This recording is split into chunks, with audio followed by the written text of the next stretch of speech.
got to find a way of replacing Pedro. I'm considering selling Saka to fund Salah. Luckily enough, I've got 2 free transfers. I'm going to reveal my plans later on in the video. I'm also going to discuss my favourite wildcard picks in each position and the fixture difficulty rating split between attack and defence. In goal is Henderson. I finally got some points off him. In fact, I got a 9-pointer, which is very impressive for a goalkeeper against United at home last game week. This game week he faces Everton away. I wouldn't say that's more difficult, and it pains me to say it as an Evertonian. It's definitely not a bad fixture from a defensive perspective. I will be there in the stand hoping my goalkeeper's clean sheet gets wiped, but it is bittersweet because I have got an Everton player up front, and you'll see that later on in the video. If I was wildcarding this game week, I would bring in Flecken. He's got the best fixtures for the 4.5 mil goalkeepers, and he's got no difficult fixtures all the way up until game week 14. The fixtures get difficult for Palace from next game week onwards, so I'd love to sell Henderson for Flecken. Problem is, there is a low upside in goalkeeper transfers. There's not a lot of volatility in that position.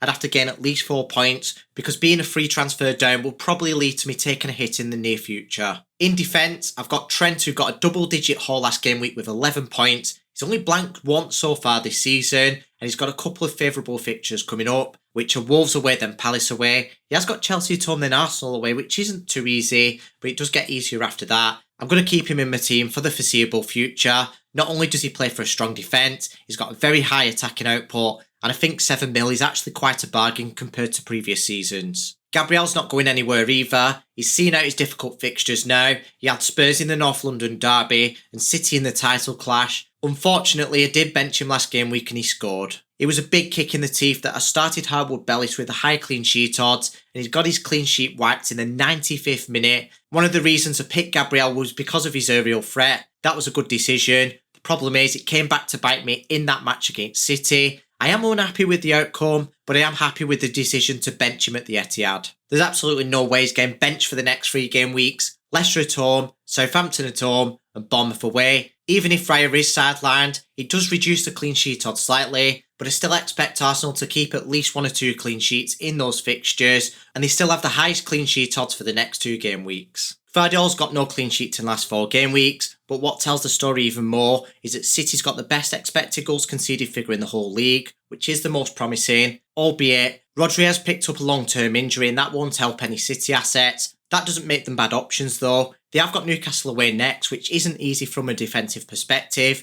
but they have got a decent run after that. So Gvardiol's going to keep his place in my team. If I was on wildcard, I don't know if I would get him in. I'd definitely get Gabriel and Trent. I'd consider Pinnock from Brentford for the same reason as Flecken. He's a cheap 4.5 mil player and they've got favourable fixtures. If we get a leak that Branthwaite and Mikalenko are starting, I do prefer Mikalenko to Pinnock for 4.3 mil. Some of you might have seen my data analysis on Twitter about Branthwaite, and Everton won't be an easy target anymore for attackers, and you'd save 0.2 mil on Pinnock because he's only 4.3 mil. Plus Everton top the fixture difficulty ratings from a defensive perspective, just above Brentford, so Everton have slightly easier fixtures. Now I didn't mention Pickford earlier because he does cost more than Flecken, so the points per million is likely to be less, but nonetheless, Everton have got fantastic fixtures. On the bench I've got Hardwood Bellis against Bournemouth away. That's not too bad of a fixture, but Southampton still have a poor defence, and the clean sheet odds are quite low. As for Winks and Fass, they play against Arsenal away, so I hope they never have to step in this game week. Winks is ahead of Fass because they might concede 2 or more goals and they get FPL points deducted.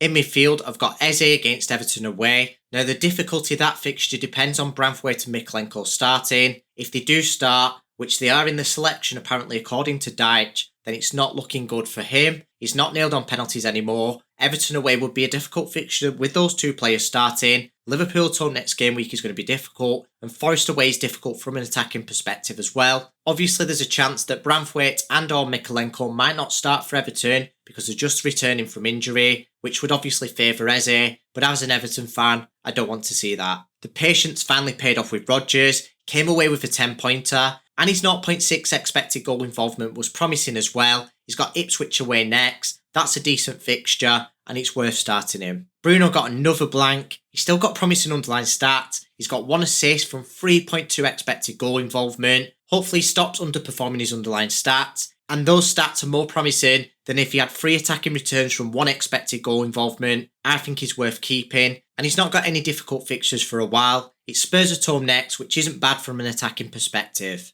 Salah's got Wolves away, which is a decent fixture. It might become an even better fixture because Flu's apparently going round the Wolves camp. I want to get a bit more information on it first, just so I know whether to move the captain's armband or not. He's someone who I'm considering selling this game week. I might change my mind before the deadline. Make sure you follow me on Twitter, but I will discuss why I'm considering selling him later on in the video. If I was wildcarding, I would actually go for McNeil over Rodgers. I still love Rodgers, but McNeil's a tiny bit more with much better fixtures and more promising underlying stats. I would ideally try to keep Salah in the team if possible. If not, I wouldn't mind actually keeping Bruno going forward. Like I said, the underlying stats are very promising, and I do think he should be delivering on those soon. I'd definitely get Saka with those very favourable fixtures coming up soon, and I'd have Mbeumo in my team as well. Not only have Brentford got easy fixtures from a defensive perspective, they've got easy fixtures from an attacking perspective. He's playing up front, he's a 90-minute man, and he's on penalty duties. Up front I've got Calvert-Lewin. Did blank last game week against Leicester away, but Palace at home is decent this game week. He's got another home fixture after that, and he's actually got no difficult fixtures all the way up until game week 15. He's cheap for what he can offer, and he's on penalty duties. He's going nowhere out of my team. It's frustrating that João Pedro's been ruled out.